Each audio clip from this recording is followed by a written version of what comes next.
কি হলো?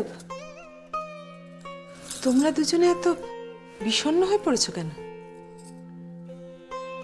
আচ্ছা রাজিমা, রাজ্য শাসন, যুদ্ধ, বিদ্রোহ এসবই তো পুরুষের ধর্ম। তাই কি এ সমাজে নারীরা এভাবে? আচ্ছা রেবতী, এ কথা কে বলেছে বলো তো, যে পুরুষ সন্তানই সর্বদা কন্যা সন্তানের থেকে রাজ্য শাসনে সুপটু হতে হবে? আমাদের কাছে কি কোনো প্রমাণ আছে যে কন্যা সন্তান রাজ্য শাসনে সুপটু নয়, বা তার পক্ষে কখনো করা সম্ভব নয়? আসলে কি জানো তো, এটাও পুরুষদের একটা প্রচলিত ধারণা, নিয়ম মাত্র। কিন্তু রাজিমা, রাজ্য শাসনের জন্য তো যুদ্ধের প্রয়োজন। এতটা শক্তি কি নারীদের পক্ষে? যশোধরা, তুমি না মা দুর্গার সেবিকা, তা সত্ত্বেও তুমি এ কথা বলছো? কিন্তু নারীদের হাতে রাজ্য শাসন ভার, এ যে এক অবাস্তব কল্পনা রাজিমা। সেটাই তো আমার বক্তব্য। কেন অবাস্তব? কেন নারীরা রাজ্য শাসন করতে পারবে না? উপতিষ্য আর মহানামার কথা যদি ধরি, ওরা দুজনেই তো রাজপুরুষ, একসঙ্গে বড় হয়েছে, কিন্তু খুব একটা পার্থক্য থাকার ওদের কথা নেই। কিন্তু পার্থক্য আছে, ওদের দুজনের মধ্যে অনেক দ্বন্দ্ব আছে, এবং সেটা ভবিষ্যৎ নিয়ে। শুধু বর্তমান নিয়ে কিন্তু ওরা থাকতে পারে না। অর্থাৎ আপনার কথা ঠিক বুঝলাম না রাজিমা। আমি যেটা বলতে চাইছি, বর্তমান হলো খনা, খনা এক বিস্ময় কন্যা, এটা তো সবাইকে মানতেই হবে। পুরুষের প্রচলিত নিয়ম, খনা আর রাজ্য শাসন, অসম্ভব, তাই না?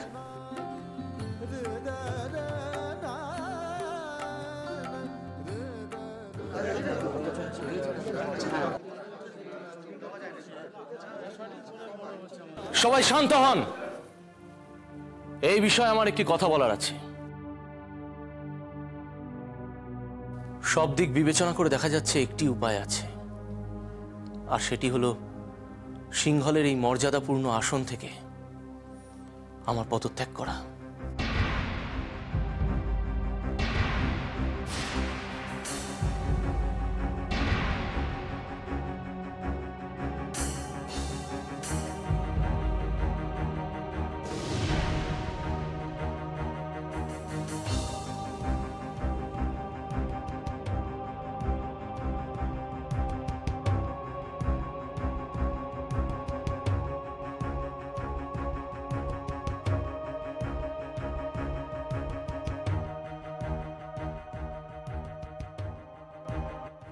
দেখুন, সিংহলের কথা ভেবে মন্ত্রিমণ্ডলের কেউ কেউ যা যা কথা বলছেন তা অত্যন্ত গুরুত্বপূর্ণ।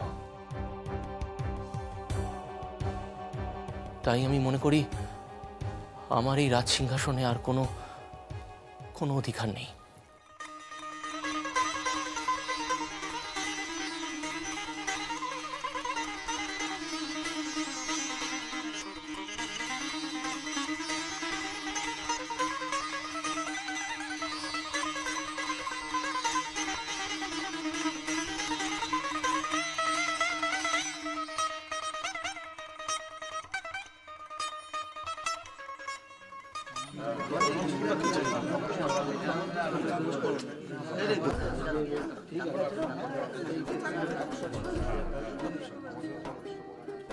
আমি একটা কথা বলতে চাই। আমি একজন গরিব চাষি। গেল বছর আমার ফসল ভালো হয়নি, কিন্তু মহারাজ আমার কর মুকুব করে দিয়েছিলেন। তাই তো আমি আমার পরিবার প্রাণে বেঁচে আছি। মহারাজ ওই একইভাবে আমাকে সাহায্য করেছিলেন। মহারাজ আমাদের কাছে রাজা নন, উনি আমাদের কাছে ভগবান। কারণ বহুবার উনি আমাদের অনাহারের হাত থেকে বাঁচিয়েছেন।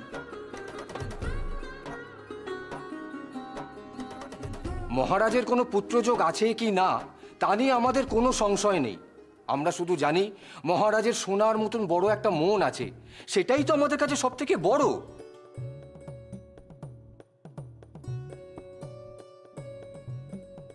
মহারাজ নিজের স্ত্রীকে সতী হবার অনুমতি দিয়েছিলেন। আমরা বুঝতে পারছি যে বুকে পাথর নিয়ে তাকে এই সিদ্ধান্তটা নিতে হয়েছিল। যিনি এমন সিদ্ধান্ত আমাদের ভবিষ্যতের কথা ভেবে নিতে পারেন, তিনি ভগবান ছাড়া আর কি?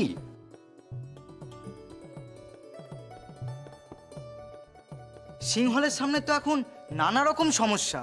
আমাদের মনে হয় একমাত্র মহারাজই পারেন সিংহলকে এই বিপদের হাত থেকে উদ্ধার করতে। প্রজাদের এই শ্রদ্ধা ও ভালোবাসাও কিন্তু কম পাওনা নয় মহারাজ। আপনি ঠিকই বলেছেন প্রধানমন্ত্রী মশাই, আমি সত্যিই ভাগ্যবান। তাহলে সব কিছু জানার বোঝার পর আপনারা মহারাজ উপতিষ্যকে সিংহলের... উনি আমাদের শুধু রাজাই নন, উনি আমাদের দেবতা। ওনাকে ছাড়া কাকে রাজা হিসেবে ভাববো?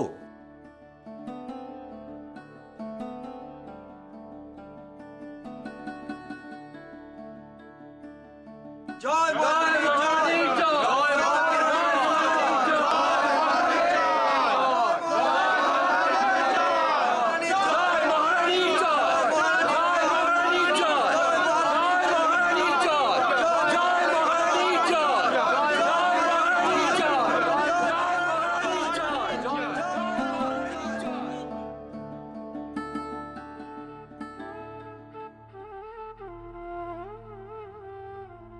প্রত্যেক রাজ্যে এমন একজন করে থাকেন, তিনি সেই রাজ্যের মানুষের সুখ দুঃখ হাসি আনন্দ সবকিছুর মধ্যেই থাকেন।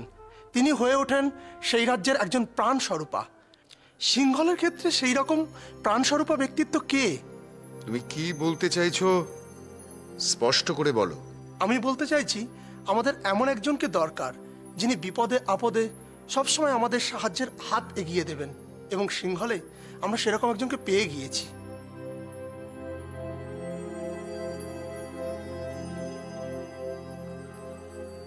কে তিনি? তিনি আমাদের রাজকুমারী খনা।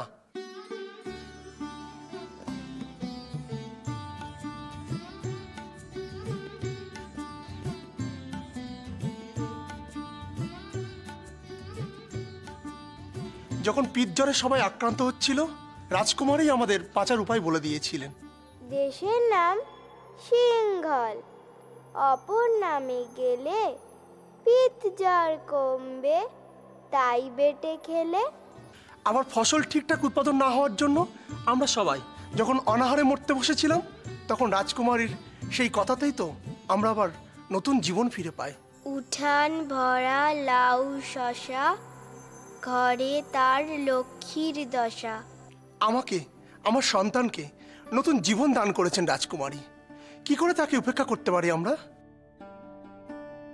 একথা আপনি ঠিকই বলেছেন। সত্যি রাজকুমারী খনা সিংহলের কাছে এক আশীর্বাদ স্বরূপা। আশ্চর্যজনকভাবে মহারাজকে তিনি আবার নতুন জীবন দান করেছিলেন। তার বচন এবং সেবায় মহারাজকে তিনি আবার মৃত্যু মুখ থেকে ফিরিয়ে নিয়ে এসেছিলেন। মঙ্গলে উষা বুধে পা, যথা ইচ্ছা তথা যা।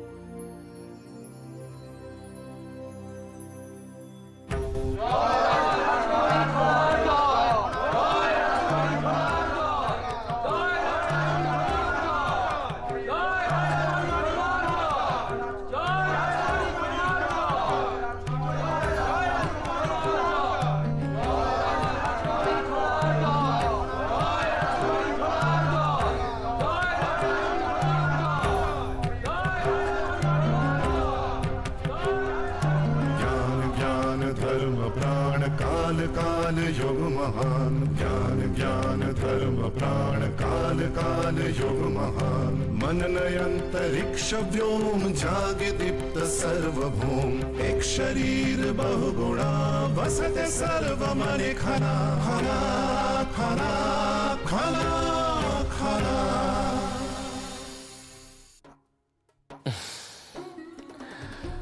খনা একটা কথা খুব উপযুক্তই বলেছে, পুত্র ভাগ্যে যশ, কন্যা ভাগ্যে লক্ষ্মী। আমার ক্ষেত্রে কিন্তু ঠিক তাই ঘটেছে। মহারাজ, সবকিছুর পর আশা করা যায় যে আপনার মন থেকে সব সংশয় দূর হয়েছে।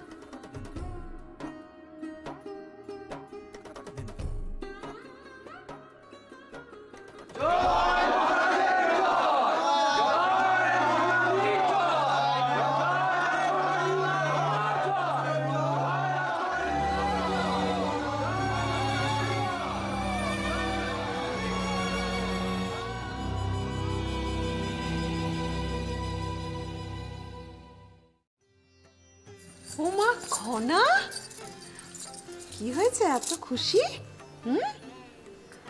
বলো তো কি হয়েছে?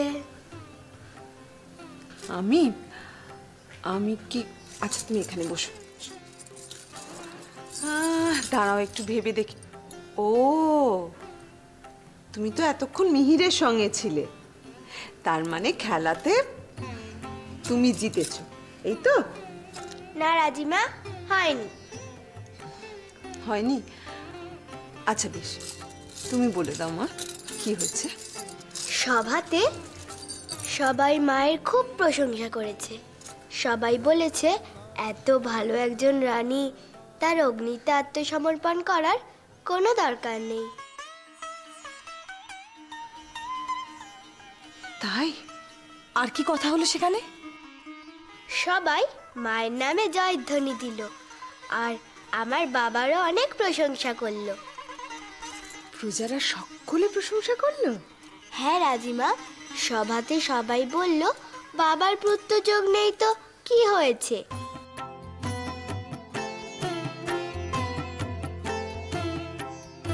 তাতে এদের কোনো দুঃখ নেই, কারণ বাবা একজন ভালো রাজা। যাই, আমি মাকে খবরটা দিয়ে আসি। খনা, খনা শোনো, তুমি তুমি একা গিয়ে খবরটা দিও না। এত বড় একটা সংবাদ এ তো সাধারণভাবে দেওয়া যাবে না। কেন, কি হবে? বুঝবে বুঝবে, নিশ্চয়ই রাজিমা কোনো বিশেষ পরিকল্পনা করে রেখেছেন। হ্যাঁ, বিশেষ পরিকল্পনা তো বটেই, অনেকগুলো প্রয়োজনীয় কাজ আছে যেগুলো করতে হবে। রাজিমা, আমি আসি, দেখি আবার মিহির কোথায় গেল। এসো। খনা, খনা শোনো, এখন না তুমি কারোকে কিচ্ছু বলো না। আমি যখন যেটা বলতে বলবো তুমি তখন বলবে, কেমন? মনে থাকবে তোমার? ঠিক?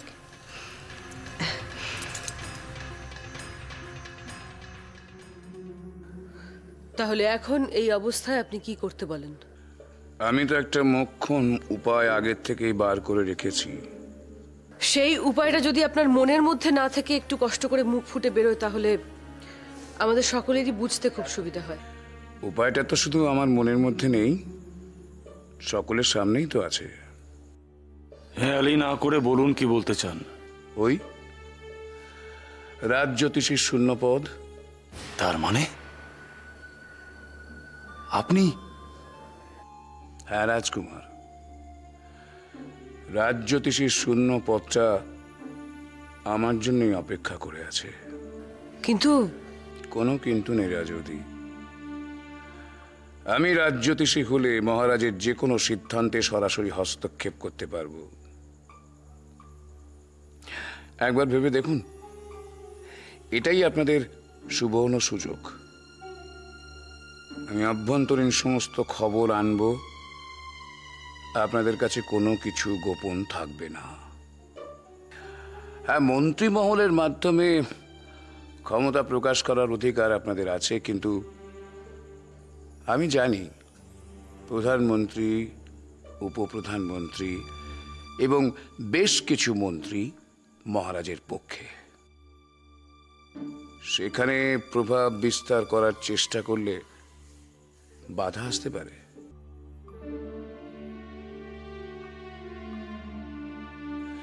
কিন্তু আমি রাজ্যোতিষী হলে মহারাজের যে কোনো হ্যাঁকে না, যে কোনো নাকে হ্যাঁ করাতে পারবো।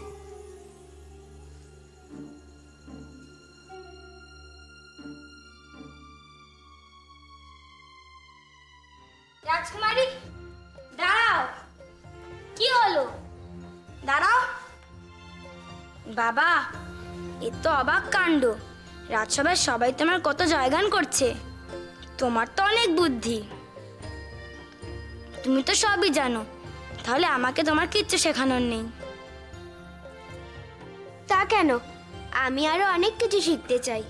তুমি তো রাজকুমারী, যা তুমি চাইবে তাই তুমি পাবে। না, রাজকুমারী হিসেবে নয়, তুমি তো আমার বন্ধু, তাই বন্ধু হিসেবে শেখাবে। কি শেখাবে তো? আমি আমার প্রজাদের সন্তান স্নেহে পালন করেছি।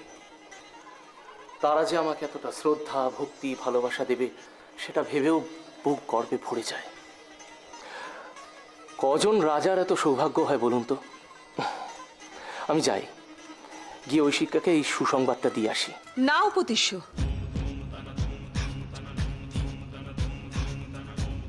ঐশিকার কাছে তোমার যাওয়া হবে না। কেন? ঐশিকার সঙ্গে দেখা করার আগে একটা শর্ত পালন করা দরকার তোমার। শর্ত? হ্যাঁ, এতদিন ধরে ঐশিকার ওপর অনেক ঝড় বয়ে গেছে, তার জন্য ঐশিকার মর্যাদা ক্ষুণ্ণ হয়েছে। বলুন রাজিমা, ঐশিকাকে রক্ষা করার জন্য, ওর মর্যাদাকে আগলে রাখার জন্য আমি সর্বদা প্রস্তুত। এখানে উপস্থিত সকলকে কথা দিতে হবে যে রানীর আদর্শ বা মূল্যবোধ নিয়ে কখনো যেন কেউ কোনো কথা না তোলে।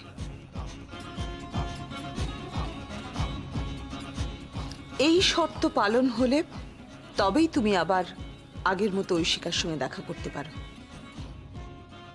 দেবী জাহ্নবী, সিংহলের প্রধানমন্ত্রী হিসেবে আমি বলছি, আর কেউ কখনো রানীমাকে নিয়ে কোনো প্রশ্ন তুলবে না।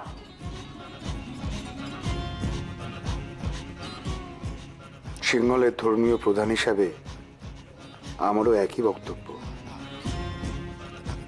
সত্যি রানীমা যা করলেন তারপর আর কেউ তাকে নিয়ে কোনো আলোচনা করবে না।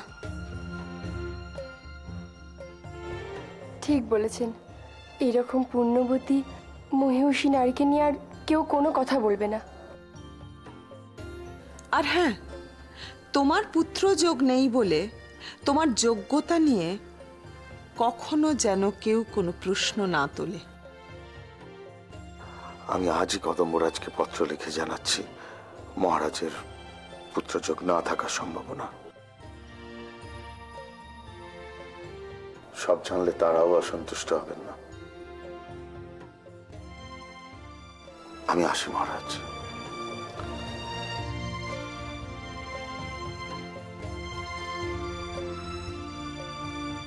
মহারাজ,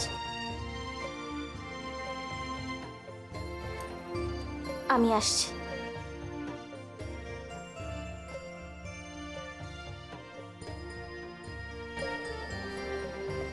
আমি একটু মিহিরকে নিয়ে আসছি।